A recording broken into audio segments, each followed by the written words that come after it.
नमस्कार दोस्तों, मैं के मोहन आपका हार्दिक स्वागत करता हूं अपने YouTube channel IAS with Hari Mohan पर। आज का जो वीडियो होने वाला है दोस्तों, एक बहुत ज़बरदस्त न्यूज़ आ रही है जिसके अंदर योगी सरकार ने लेबर लॉ को सस्पेंड कर दिया है। लेबर लॉ जिसे लागू करने में बहुत समय लग गया, काफ़ी सेशंस लगाने पड़े, तब जाकर ये लेबर लॉ लागू हुआ था। लेकिन टेम्पररी भारत की इकोनॉमी की परिस्थिति को देखते हुए और नई इकोनॉमीज को, नई कंपनीज को अपने देश में इन्वाइट करने के लिए, फ्लेक्सिबिलिटीज के लिए सरकार ने लेबर लॉज को रिमूव कर दिया है 3 साल के लिए, और इसके लिए ऑर्डिनेंस जारी किया है ताकि जो एकदम रुकी हुई इकोनॉमी है वो दोबारा से स्टार्टअप हो सके। तो आइए जानते हैं लेबर लॉ क्या होता है, कैसे सरकार ने इसे सस्पेंड किया है, क्या सिर्फ यूपी गवर्नमेंट ने ही इसे सस्पेंड किया है या और कोई गवर्नमेंट या और कोई स्टेट गवर्नमेंट भी इसे सस्पेंड करने का डिसीजन ले रही है। तो इसके लिए वीडियो में अंत तक बने रहिए ताकि आपको बाकी की जानकारियां मिलती जाए। उससे पहले दोस्तों, IAS विद हरि मोहन हमारा चैनल है, यूट्यूब चैनल, आप इसको सब्सक्राइब कीजिए ताकि आपको लेटेस्ट अपडेट्स मिलती जाएं। और यदि आप स्टेट PCS UPSC एग्जाम्स की तैयारी कर रहे हैं, किसी भी वनडे एग्जाम की तैयारी कर रहे हैं, तो ये एक बेस्ट प्लेटफॉर्म रहेगा आपके लिए, जहां पर आपको एग्जैक्ट अप टू डेट सारी इंफॉर्मेशन ऑन टाइम मिलती रहेंगी। तो उसके लिए कॉल कीजिए गिवन नंबर्स पर। अब चलते हैं न्यूज की तरफ। न्यूज से पहले हमारे पास जान लीजिए लेबर लॉज क्या होते हैं। लेबर लॉ सिर्फ एक बहुत छोटा सा क्लियर कट में एक सिस्टम है जिसमें रिलेशन क्रिएट होता है एम्प्लॉयज और एम्प्लॉयर के बीच में, जहां पर दोनों के बीच में कुछ टर्म्स और कंडीशंस लगाई जाती हैं, जहां पर लेबर के साथ में किसी भी प्रकार का कोई शोषण ना हो, किसी भी प्रकार का आर्थिक शोषण ना हो, और उसे सदैव एक सेफ गार्ड प्राप्त हो जिसके अंदर उसको किसी भी प्रकार की समस्या ना हो। पुराने टाइम पीरियड से ये इंडियन गवर्नमेंट बनाती आ रही है, जिसके लिए स्टेट लिस्ट और यूनियन लिस्ट और कंकरेंट लिस्ट, यानी कि कुछ राज्य और दोनों जगह पे समवर्ती सूची मिलाकर इन नियमों को बनाया जा रहा है और भारत के संविधान में इन्हें लिखा गया है। इस नियम के अंतर्गत लगभग 38 नियम आते हैं, जिसके अंदर हमारे पास कुछ नियम हमने यहां पे स्टेट किए हैं, जैसे कि compensation act, payment act, trade union act, इसके बाद मैटरनिटी एक्ट के बाद minimum wages act, employ state insurance act, payment of gratuity act, sexual harassment of women at workplace act. इस प्रकार के मिलाकर भारत सरकार के नियमों के अंदर लेबर लॉज में लगभग 38 नियम एप्लीकेबल है। 38 नियम है, जिनमें से दोस्तों 35 नियमों को रिमूव कर दिया गया है। 35 जो लेबर लॉज हैं उनको सस्पेंड कर दिया गया है, और सस्पेंड करने के पीछे रीजन मैं आपको बता चुका हूं कि इकोनॉमी को उठाना है, नई कंपनी को बूस्टअप करना है। तो उसके लिए चलिए आगे बढ़ते हैं। सबसे पहला क्या है? ऑर्डिनेंस। ऑर्डिनेंस में पहला स्टेटमेंट मैं बता चुका हूं, 35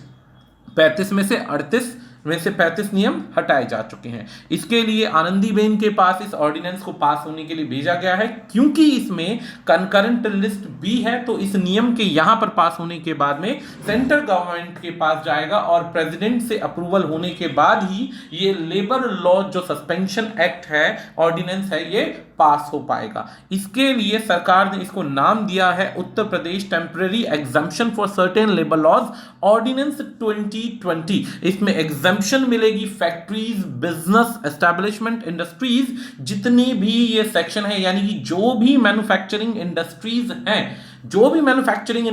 हैं उन पर ये नियम लागू हो जाएगा और वो एग्जम्पशंस पाएंगे, रियायतें पाएंगे इस लेबर लॉ से। इसके अंदर जो ऑलरेडी हमारे देश में प्रेजेंट जो कंपनीज या मैन्युफैक्चरिंग इंडस्ट्रीज हैं उनके लिए भी, और जो भविष्य में आगामी 1 आध साल, 2 साल, 3 साल में जब भी हमारे देश में नई कोई मैन्युफैक्चरिंग कंपनीज आएगी, उन पर भी ये नियम लागू होगा, उन पर भी इन नियमों से काफी ज्यादा रियायतें मिलेंगी। तो जैसे हमारे देश में अभी कुछ दिन पहले से खबर आ रही थी कि भारत की कंपनीज जो हैं लैंड प्रोवाइड करेंगी, किसको? मल्टीनेशनल कंपनीज को जो बाहर से आ रही हैं, तो उनको उनको भी काफी सारे एस्केप मिलने चाहिए, रास्ते मिलने चाहिए, तो उनके लिए ये एक बहुत अच्छा सिस्टम बनाया गया है जिसमें से सरकार ने उन सबको छूट दी है। अब मैंने कहा 35 नियम हटा दिए गए, तो 3 नियम ऐसे हैं जिन्हें नहीं हटाया गया है। उन 3 नियमों के अंदर से सबसे पहला नियम हमारे पास आता है building and other construction worker act 1996, worker compensation act 1923 और बाउंडेड लेबर। बाउंडेड लेबर का मतलब होता है बंधवा मजदूर 1976। इसके अंदर हालांकि एक सेक्शन को और लाने की कोशिश की जा रही है जिसमें पेमेंट ऑफ वेजेस एक्ट 1936 भी है, लेकिन अभी इसका सिर्फ एक सेक्शन ही इसमें इंडल्ज किया गया है जिसे सस्पेंड नहीं किया गया है। इसमें क्या है कि आप अपनी मर्जी से उन लोगों की सैलरी घटा नहीं सकते हैं जो ऑलरेडी 15,000 रुपए से नीचे है। हाँ, आगे अगर जैसे कोई 60,000 रुपए कमा रहा है, कंपनी उसको पे करने में एलिजिबल नहीं है, तो सैलरी उसकी घटा सकती है, कंडीशन रख सकती है। लेकिन ऑलरेडी जो 15,000 ही कमा रहा है उससे उसकी सैलरी घटाई नहीं जा सकती है। इस परिस्थिति के अंदर इस सेक्शन को अभी भी सस्पेंड नहीं किया गया है। इसके अंदर कोई एग्जम्पशन, ये एग्जम्पशन के अंदर है, इसे सस्पेंड नहीं किया गया है। तो इस प्रकार से 3 नियम है और चौथा नियम नहीं है, चौथा नियम का एक सब एक्ट है, ये चीज ध्यान दीजिएगा। अब आ जाते हैं मेन रीजन क्या है। तो मेन रीजन बहुत सिंपल से है। सबसे पहला रीजन है भाई देखो, सबसे पहली चीज क्या है कि चाइना से बहुत सारी कंपनीज जो हैं चाइना को छोड़ रही हैं, इंडिया में आना चाहती हैं। अब इंडिया में कोई भी कंपनी आना चाहती है तो दोस्तों इतने सारी कंडीशंस टर्म्स को देखते हुए नई कंपनीज आते हुए घबराती हैं। दूसरी चीज ये क्योंकि यहां पर मात्र 10% सेक्शन ही ऐसा है जो ऑर्गेनाइज सेक्टर में काम करता है, बाकी सारा अनऑर्गेनाइज सेक्टर में काम करता है। अनऑर्गेनाइज सेक्टर में काम करने की वजह से यहां पर जो लेबर की जो पेमेंट्स हैं ये अलग अलग पेमेंट्स है, एक जैसी स्टेबल पेमेंट नहीं है, स्टैंडर्ड पेमेंट नहीं है, जिस वजह से जो बड़ी कंपनीज अगर इंडिया में आती भी हैं तो वो इस पॉलिसी को समझ पाएंगी भी नहीं कि ऐसा कैसे, और जरा जरा सी बात पे ये यूनियन खड़ी हो जाएंगी जिस वजह से कंपनीज स्टार्ट होने से पहले ही घाटे में चली जाएंगी। अब एक तरफ तो कंपनीज को इन चीजों से होने वाला घाटा हो सकता है, दूसरी तरफ सरकार उन पर प्रेशर बनाएगी कि ज्यादा से ज्यादा आप एम्प्लॉयमेंट निकालो, सैलरीज दो, लोगों को इकोनॉमी चलाओ। तो उन परिस्थितियों को ध्यान में रखते हुए सबसे पहली जो बड़ी बाधा थी वो थी ये लेबर लॉज, जो कि लेबर लॉज को हटाया गया है। और लेबर लॉज हटेंगे तो जितनी भी नई नई इन्वेस्टमेंट को एनकरेज करना है दोस्तों, देश के अंदर नई इंफ्रास्ट्रक्चर को लेकर आना है, नई इंडस्ट्रीज आ रही हैं या जो ऑलरेडी इंडस्ट्रीज काफी लॉन्ग ड्यूरेशन से बंद है, लगभग आपको पता होगा दोस्तों 2 महीने से पूरा सब कुछ सिस्टम लॉकडाउन है। अब अगर इंडस्ट्री को स्टार्ट करना है तो रॉ मटेरियल को स्टार्ट करना है तो जो मैन्युफैक्चरिंग है उनको, उनसे लेकर टिल एंड तक रिटेलर तक हर किसी को बूस्ट करने के लिए जो अननेसेसरी जो कंडीशंस इस समय हैं जो सिर्फ और सिर्फ अंडर प्रेशर क्रिएट करेंगी, उनको रिमूव करना है ताकि कंपनीज को धीरे धीरे चलाया जा सके। इसीलिए सरकार बार बार कह रही है कि कंट्री की जो इकोनॉमिक एक्टिविटीज है दोस्तों वो स्टैंड स्टिल है। स्टैंड स्टिल का मतलब कोई मूवमेंट नहीं है, बिल्कुल मर चुकी है इस समय, और उन्हें दोबारा ट्रैक पर लाना है। तो ट्रैक के लिए इन्वेस्टमेंट अपॉर्चुनिटी जो है वो सारी विदेशों से आ रही है, और विदेशों से जितनी भी इन्वेस्टमेंट अपॉर्चुनिटी आ रही है उसके लिए फ्लेक्सिबिलिटी चाहिए।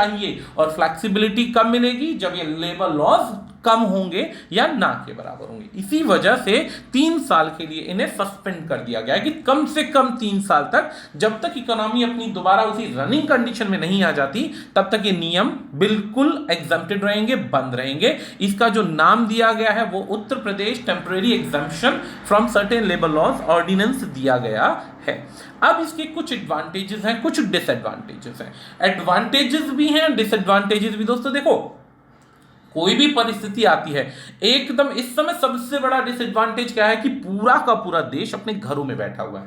पूरे देश की बात करें तो जब घरों में बैठा हुआ तो भाई भूख से मरता हुआ, सब कुछ ही डिसएडवांटेज है उसके लिए।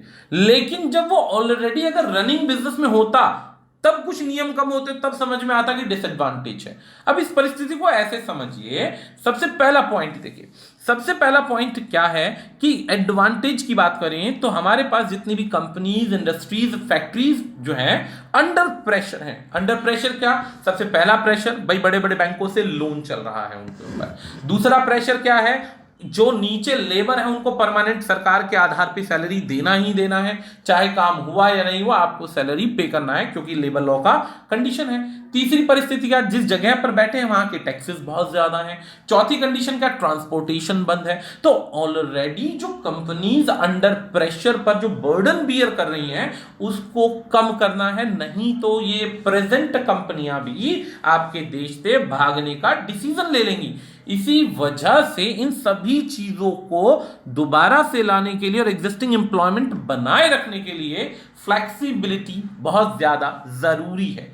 इसी वजह से ये ऑर्डिनेंस लाया गया है। इस ऑर्डिनेंस के अंदर क्लियर वर्ड्स के अंदर कह दिया गया है कि जितने भी वर्कर्स हैं उनके अधिकारों को प्रोटेक्ट किया जाएगा लेबर लॉज के आधार पर, लेकिन जो 35 लेबर लॉज हैं अभी उन्हें सस्पेंड किया गया है। तो बचे हुए जो 3 से जो भी सेक्शन हैं उनके आधार पर उन्हें प्रोटेक्ट किया जाएगा। हालांकि जो है चंद्रजीत जो बनर्जी हैं, डायरेक्टर जनरल सीआईआई हैं, इन्होंने इसकी बहुत तारीफ करी है कि ये ही एक तरीका है जिससे आप काम को कर सकते हैं। इसमें एक बेनिफिट और भी लगाया गया है कि कंपनी की नीड के आधार पर, अब जैसे स्टेट में बहुत सारे वर्कर्स हैं, अब स्टेट में वर्कर जो अलग अलग दिल्ली, पंजाब, हरियाणा मेट्रोपॉलिटन में काम कर रहे थे दोस्तों, अब ये वापस चले गए। अब ये वापस चले गए तो ये भी बेरोजगार बैठे हुए। अब कंपनीज क्या करेंगी, कंपनीज जो है रीमैप करेंगी, उनको अपनी अनुसार ट्रेन करेंगी, तैयार करेंगी, रीस्किल करेंगी और फिर दोबारा उन्हें री एम्प्लॉय किया जाएगा। जो ऑलरेडी परमानेंट वर्कर है, सपोज कीजिए कि आपका नोएडा के अंदर कोई फैक्ट्री है, नोएडा में फैक्ट्री काम करने वाले लोग थे, अलग अलग क्षेत्रों से थे भाई, कोई बिजनौर से था, कोई कहीं से, सब भाग गए। अब ऐसी परिस्थिति में जो नोएडा के वर्कर हैं उनको ट्रेन करके उस फैक्ट्री के अंदर चालू कराना है काम, यही सबसे बड़ी आवश्यकता है। क्योंकि स्टेट वाइज या आप अलग अलग जगह से एकदम से उठ के तो आ नहीं सकते, आपके पास बॉर्डर फैसिलिटीज अभी चालू नहीं हुई है, तो ऑटोमेटिकली जो ऑलरेडी जो प्रेजेंट में लेबर है उनसे काम कराना बहुत ज्यादा आवश्यक है, ताकि कंपनीज को लेबर और लेबर को पैसा और खाना दोनों मिल सके। तो इन सभी चीजों को ध्यान में रखते हुए इस ऑर्डिनेंस के बहुत सारे बेनिफिट्स हैं, और इसे अगर इंडस्ट्रीज अडेप्ट करेंगी तो इकोनॉमी जो है तेजी से राइज करेगी और दोबारा से सारी की सारी लाइफ इस बीमारी और परिस्थितियों के आधार पे भी नॉर्मल होने के आसार बन सकते हैं। अब बात की जाए कि एक्सपर्ट्स का क्या कहना है। एक्सपर्ट्स दोस्तों कई जगह इस चीज को अच्छा, कई जगह बुरा बताते हैं। अब जैसे कि एक्सपर्ट्स कहते हैं कि ये नियम जो है आज नहीं, आज से तब चालू कर देना था जब कोविड-19 नाम की समस्या थी ही नहीं, क्योंकि हमारे देश में ऐसी बहुत सारी, जैसे पॉस्को कंपनी थी, पॉस्को कंपनी बहुत से ऐसे रीजंस की वजह से नहीं आ पाई। अगर इंडिया में आती तो कहते हैं कि एक बार में 24 से 30 हजार लोगों को रोजगार मिलता, 24 से 30 हजार लोगों को रोजगार मिलता, प्रत्येक परिवार के अंदर 4-4 व्यक्ति होते हैं, तो लाख लोग एक कंपनी पर आधारित हो जाते। लेकिन बहुत सारी टर्म्स होने की वजह से, ओवर नियम होने की वजह से वो कंपनी यहां पर नहीं लग पाई। तो इस वजह से कंपनीज को एस्केप देना है, रास्ता देना है ताकि वो काम कर सके। अब ये नियम जो बनाए गए हैं, ये नियम बहुत अच्छे हैं, लेकिन जो अनइंटेंशनली अनऑर्गेनाइज सेक्टर में काम करने वाला जो सेक्शन है उसके लिए बहुत बड़ा ये नुकसान हो सकते हैं। नुकसान कैसे हो सकते हैं भाई, सिंपल सी चीज ये कि एक व्यक्ति जिसको ऑलरेडी आदत है 20,000 रुपए की सैलरी पे काम करने की, और अब वो जाके गांव में बैठ गया है, गांव में बैठ गया तो 20,000 रुपए सैलरी वाला इस समय 7,000 की नौकरी पे काम करेगा, तो वो काम करने के लिए दिक्कत में आएगा, क्योंकि उसने इससे पहले कोई ऑर्गेनाइज सेक्टर में काम नहीं किया, और ऐसी परिस्थिति में वो दोबारा से जीरो लेवल पर काम करने की परिस्थिति में तैयार नहीं हो सकता। तो ऐसे में अब इंटेंशन जो थी वो तो रोजगार देने की थी, लेकिन जो ऑलरेडी वर्किंग में थे, अनऑर्गेनाइज सेक्टर में थे, उनको एक बहुत बड़ा नुकसान होने वाला है। क्योंकि जो अनऑर्गेनाइज सेक्टर है दोस्तों, उसका एक बहुत बड़ा इंडिया में, अब एक छोटी सी बात देखिए, मैंने अपनी गली के अंदर एक छोटी सी दुकान खोल रखी है जिसके अंदर मैंने 2 लड़के रखे हुए हैं।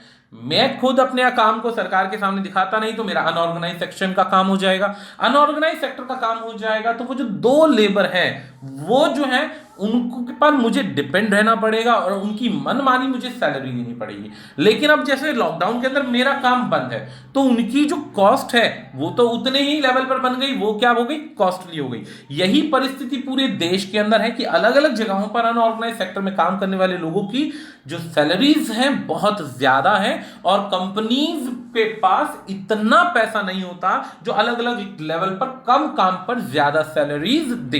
इसीलिए वो क्या करेंगी, या तो इसका सबसे बड़ा नुकसान क्या होगा कि भाई वो नुकसान ये करेंगे कि भाई मशीनरी लगा देंगी, बंदे को हायर करने की जगह एक बंदा रखेंगी, 4 मशीन लगा देंगी, मशीनों से काम करवाएंगे, बात ही खत्म हो गई। और किसी को परमानेंट नहीं रखेंगे, सबको कॉन्ट्रैक्ट बेसिस पर रखेंगे।